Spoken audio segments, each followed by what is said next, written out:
to do that pondering, the thinking, the worship. Send your Spirit upon us. In Jesus' name. Amen. So the story that was read today and that we had, were able to visualize a little bit in that recounting in the video with Peter and Andrew talking to each other. It's a story that's really interesting in a number of ways. It feels quite real in some ways, and it raises some other questions that make us wonder and think. So far, I want to do, on TV, sometimes you get a television show that says previously on. We're going to do a little bit of that right now, really briefly. So far, Jesus has spent most of his time with his disciples in Galilee. He had an active ministry of about 3 years, and almost all of that time was in Galilee. And then, as the story would progress, Jesus and the disciples left Galilee and came down through the Jordan Valley, and we're getting close to Jerusalem. So the story we had last week was the rising of Lazarus who had died, and bringing him back to life. And that took place in Bethany, which is a town really close to Jerusalem. It's virtually a suburb of Jerusalem. In fact, in the story we have today, if we read just a little bit further, we would see that after the events that we read about today, Jesus and the disciples went back to Bethany to sleep. It was really close. You could go from Jerusalem back to Bethany and go to sleep, or whatever you're doing. It was that close. So last week in the story of Lazarus, that's where the disciples were. Then they entered Jerusalem, and that's the story of today. So we've got this story with Jesus and the disciples going from Bethany across the Mount of Olives into Jerusalem. Now, often in the stories of Jesus, there's this sense of quietness or secrecy around it, where Jesus tells someone maybe who is healed to be quiet about it, or maybe just to go to the priests about it, but to be really quiet. But as we saw in the video, going into Jerusalem on Palm Sunday was not a quiet sort of thing. It was something that the crowd showed up for, and there was lots of noise. It was really, really visible. And so then there's this question about, why the difference? Somehow this story is representing a shift in the way that Jesus was functioning in the world. He wasn't feeling a need to be quiet about things. The story that we have today is a significant marker because it marks the beginning of the last week of Jesus' life, the last week before Jesus was killed. And that is part of the shift. The story, as I said, I think I said, is that there's a real ring of truth in the story. You read it and you go, yeah, I could see that happening. Well, maybe not exactly, certainly not in Cambridge, but the idea of what happens in this story is something that we can get our minds around. There are some stories in the Bible that you scratch your head and you look at and you go, oh, how does that work out? But this one feels really like something that could have happened. Except, and as you read each of the four Gospels, you get the same sense. But if you take a look at the Gospels together, you suddenly realize that they don't quite all jive. There's a slide, Ivan. I wonder if you could put it on.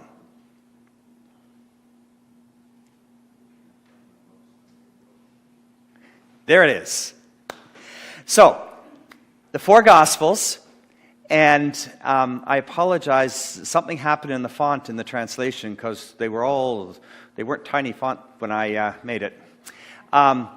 So we've got in Matthew, the way the story goes that we read about, they enter the city, and then the part we didn't read about is that Jesus cleanses the temple. He goes in and upturns the tables, and because the temple had become a really weird religious marketplace. And Jesus was quite upset, saying, this is a place of worship. And so that happened. And then we're told that the disciples went to Bethany for the night. In Mark, we're told that they entered the city, then they turned around, Jesus took a look around, and they went back to Bethany for the night, and then the next day they came in and they did the cleansing of the temple. In Luke, it sounds a lot more like Matthew. In John, they just entered the city. There's no cleansing of the temple there at all. So you look at that and you wonder about it a little bit. How could it be different? And in particular, John's always a little bit different. I mean, it's one of the nice things about reading John because he's got a lot of stories that aren't in the other Gospels, like the story of Lazarus. But so it's not a big, it's not a stretch to think that John might be a little bit different. But you take a look at the other three, and you wonder, there is a difference. It doesn't sound huge, but when you read Mark, it sounds like Jesus went into the city, went into the temple, saw all the activity that was there. It says he looked around. And then because it was late, they went back to Bethany for the night, and the next day he came in. Like this was something that he had a plan about. He looked at it and came up with a plan. In Matthew and Luke, it looks like he was enraged by what he saw, and this happened, except that the temple hadn't changed much in years. And Jesus had, in fact, been in and out of the temple a number of times. So he knew what it was like. So there was, his action there had some sort of symbol sign to it, more than just he was outraged at how could people possibly be buying and selling things in the temple. I'm not too worried about the fact that the four Gospels aren't exactly the same. In fact, I think in some ways it's what makes me find them much more believable. Because the four Gospels are in many ways a witness to Jesus. Has anyone here had to be a witness in a court case? Okay, I was. I think it was the second fall that I was here. I had to go back to Leamington to be a witness in a court case of something I'd seen the full year before I started here. So that makes it 2.5 years or so before the court case. Now, I don't know what your memories are like, but 2.5 years in some respects isn't all that long, but in other respects, man, that's a long time to try and remember. So I'm in the courtroom, and I'm being asked questions by the lawyer, and I had some of the stuff that I could answer fairly quickly. And then he asked me a question. I said, I can't remember. And he looked at me and said, well, you knew this, and you knew this, and you knew this. How can you not remember this? And I said, well, it's 2.5 years, and I'm 55. Now, I don't think the lawyer found much humor in that, but I did see the judge smirking. I wasn't trying to be funny, but it's the truth. I simply couldn't remember. The other thing that happens to us, though, if you try and remember something and you talk to someone else who's seen the same thing, the stories don't come out exactly the same. Our minds try and sort stuff out to make sense.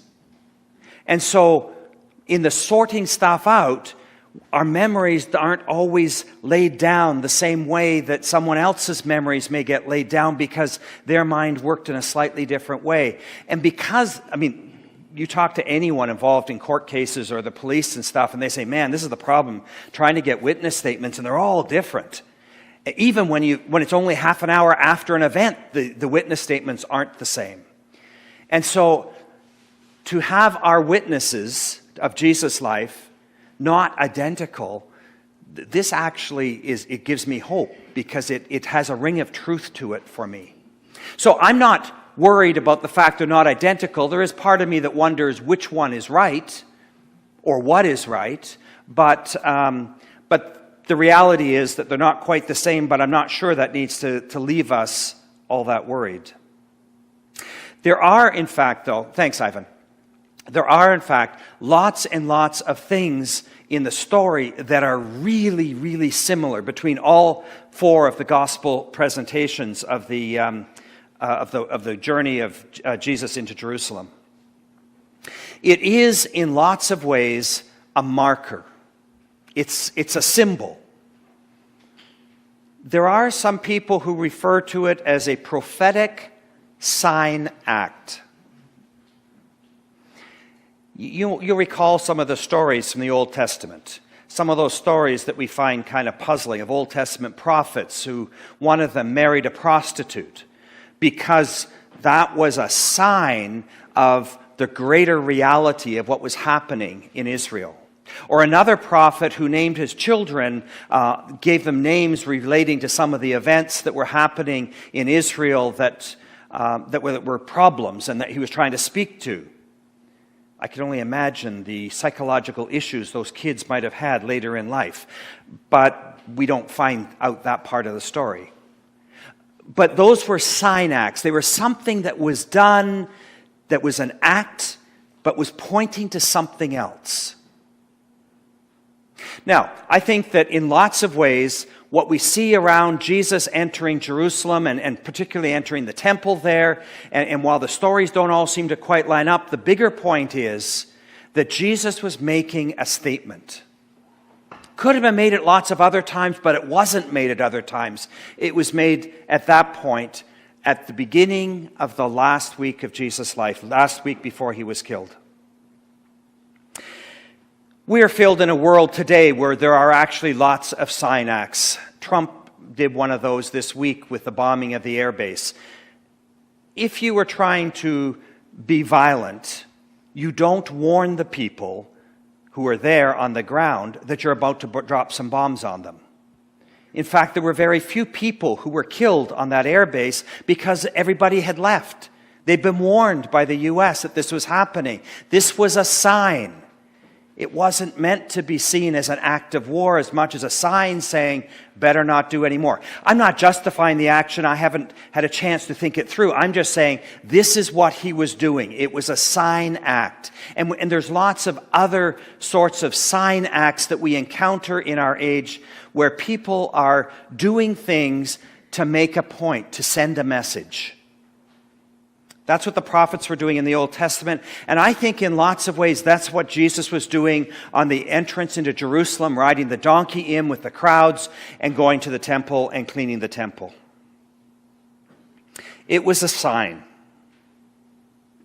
For us, it's also a marker.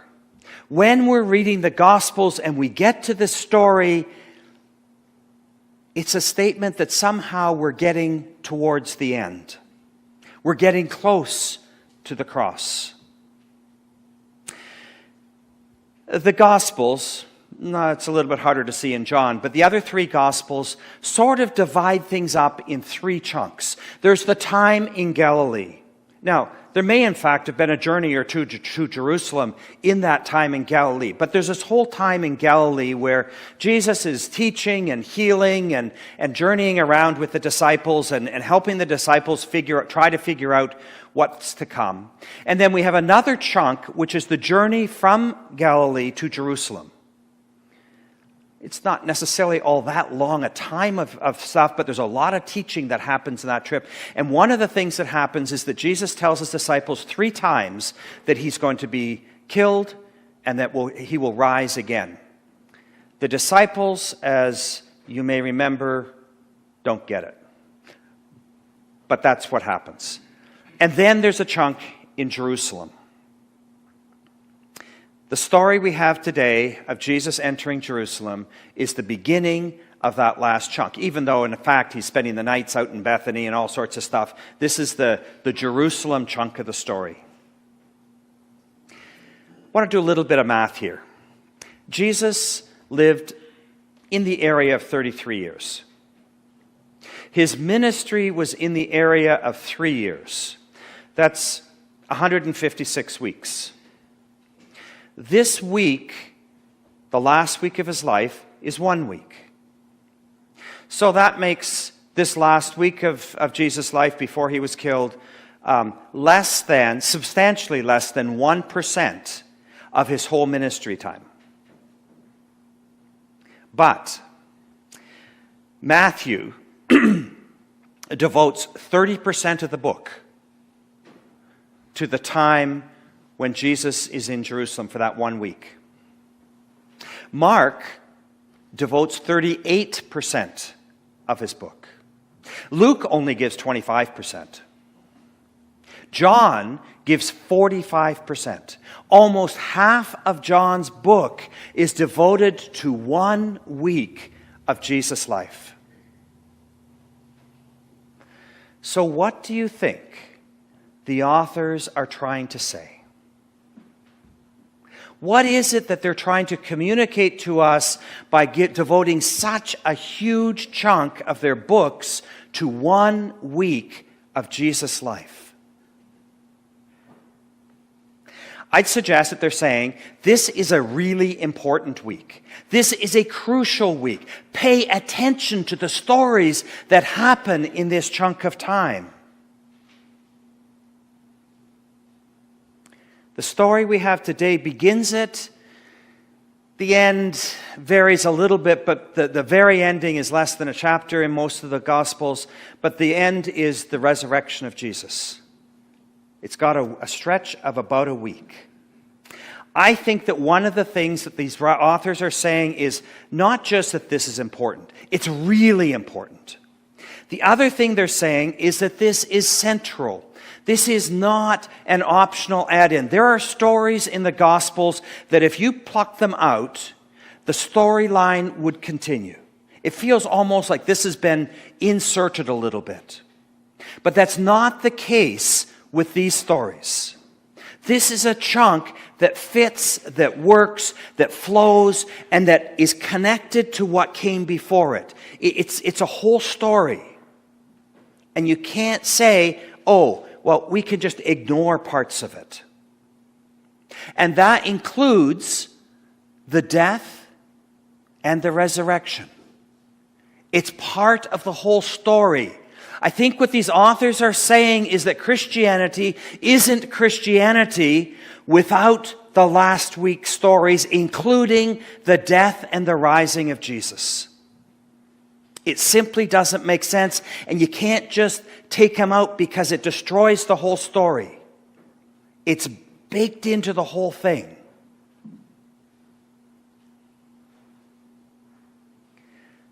Last week, as I said, we were looking at the story of Lazarus. It comes from the book of John. John has Jesus and the disciples arriving in Bethany. They're at Lazarus' place. Lazarus had been dead for 4 days, and Jesus raised him to life. And then we hear that the Jewish authorities were kind of upset. In fact, they were worried about the future of the nation. And so Jesus and the disciples were told, kind of went into hiding. They disappeared to a little bit of a deserted place for a bit. The next story in John has Jesus and the disciples back in Bethany in Lazarus' house, and Mary is anointing Jesus' feet. And then we read that Lazarus has a death threat in his head by the same authorities. And the very next story is Jesus entering Jerusalem. So last week when we were talking about this, someone had said that the story of Lazarus was sort of like a precursor of Jesus' death and rising.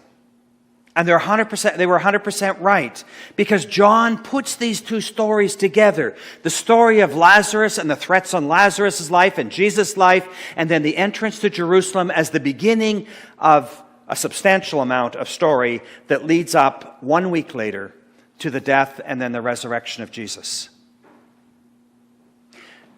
John put the stories together. They're close in proximity. They're also close in this content of the stories. John is using the story of Lazarus to get us thinking about death and rising and what that means and how unusual, like completely unusual that is. So John is putting that together in a way to make us think about the story of Jesus. Now, again, the disciples figured this out in hindsight. At the time, they didn't get it. They saw what happened to Lazarus. A week later or so, they entered Jerusalem. A week later, Jesus dies. They had no idea that Jesus was going to rise again. Many stories in the Gospels you'll find in one Gospel, or maybe two Gospels, or maybe three.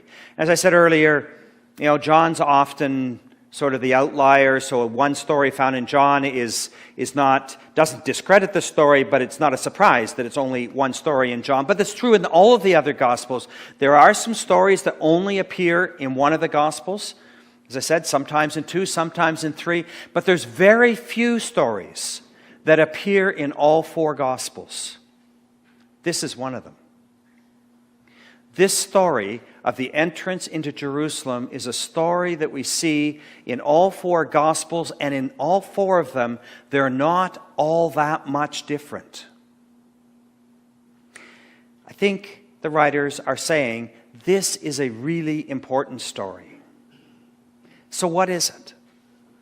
It's a story that sounds a lot like a conquering king coming towards a city.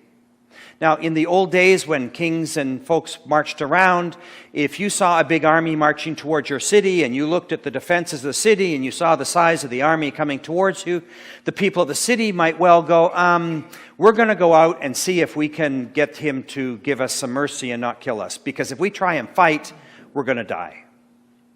So what would typically happen in the case of a army that was approaching, the king would be coming close, and the people of the city would leave the protection of the city, go out to the king, and ask for mercy. That's the stereotype of this sort of story. Except kings don't show up on donkeys. And that's part of this story, is that Jesus showed up on a donkey. A donkey is a poor person's animal. Has anyone here ridden a donkey? I have not, but I have watched people riding donkeys. I've ridden horses, I've watched people riding horses. There is no comparison. Donkeys do not ride like horses. You don't want to ride on a donkey. They bump around and they're pretty miserable creatures. They're great for carrying loads, but it's a poor person's animal. Jesus shows up riding a donkey. Except if you paid close attention to what was read today, it said something a little bit different. No, okay. Well, what it says is that Jesus sent the disciples out to get a donkey and a colt. And then it says that they put the cloaks on it, and Jesus rode them. Now just imagine, okay? Maybe in a circus, right? When you've got 2 well-trained animals, you might try riding them. But this doesn't quite make sense. And it's not the case in any of the other Gospels. The other Gospels have Jesus riding a donkey.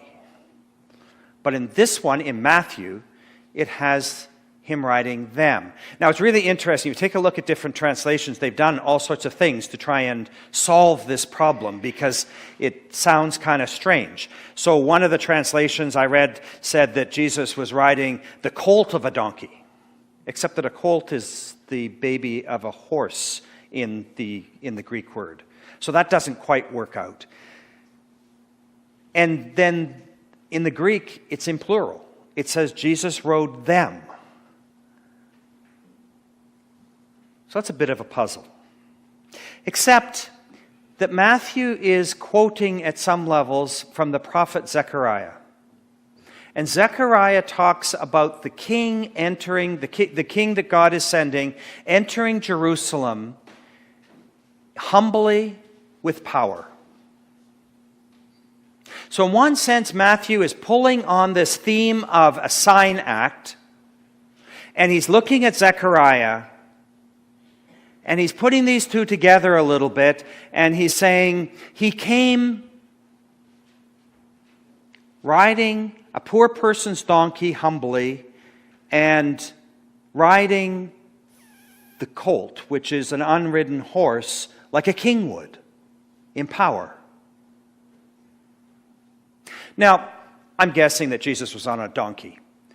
But the way that Matthew is writing this, he's pulling from things that people of the time would have completely understood. The symbols that they would have got. The difference between a donkey and the colt, the unridden horse. We don't tend to get these sorts of things because as we just demonstrated, nobody here has even ridden a donkey. And probably most people here haven't seen donkeys except in a zoo.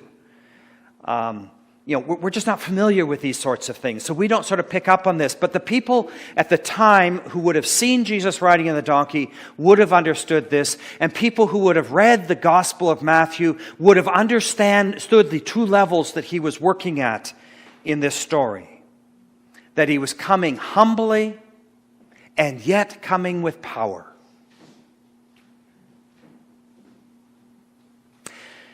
So, one of the questions that we ask ourselves regularly when we read a text is to say, so what? What does this do for us? Now, some texts, when we read them, lead us to the position of saying, oh, I should change the way that I'm acting. I should change the way that I'm living. This is directly speaking to me about some choices I've made, and I need to do something differently. Now, sometimes those texts that end up there, it takes us a while to catch it, and we have to maybe do some digging in the text, but still, that's the conclusion we end up with. Doesn't seem to me to be the case in this text. There are some texts that we read that are just there to help us glorify God, to praise God, to speak about God's creation and God's mercy, and we want to just, our response is to say thank you. I'm not sure that's the case in this story either. But there are some stories that talk about the character of God, talk about the character of who Jesus is. And when we read them, it's something about who it is that we're following. We find out more about who it is that we're following and what difference that makes to our following. And I think that that's the case in this story. That we're following the one who rode a donkey into Jerusalem. But it's not quite that simple, because you could see it in the picture that Anne painted. But if you've been to Jerusalem, you can picture this as well. The road from the Mount of Olives to Jerusalem is visible the whole way from the Mount of Olives into Jerusalem. And we already know that Jesus was being watched. That people were watching Jesus to try and find a time to kill him. He knew that too. And yet, he chooses to ride a donkey with a bunch of crowds making all sorts of noise in a very visible way into Jerusalem. But we're following the one who knows that his destination wasn't really the temple, but whose destination was the cross. We're following the one who just before he was arrested prayed a prayer and said to God, God, don't take my life. Don't do it this way. And then he said, but it's not about me. It's about you. That's who we're following. And that's the story that starts from this week as we go forward. We're following the one who came and died on the cross, and then 3 days later walked out of the tomb. He died and walked out of the tomb so that we could follow him into freedom, so that we could follow him into life. We could follow with him into a new life, into a new relationship with God. That's who we're following. Let's pray. Lord, we thank you for Jesus. We thank you in ways that we can't even imagine, that the example that Jesus gave us, the experience he gave us, the freedom, the forgiveness that he gave us is beyond our imagining in many ways. We thank you for what we know. about how Jesus has changed our lives, how Jesus has invited us to follow him, to be part of the journey. Help us. Help us in the coming week as we look at the events, the last events of Jesus' life before he was killed. But more than that, help us as we follow this one who was able to do what you desired in the very, very difficult moments that we can read about in the coming week. Help us to be disciples.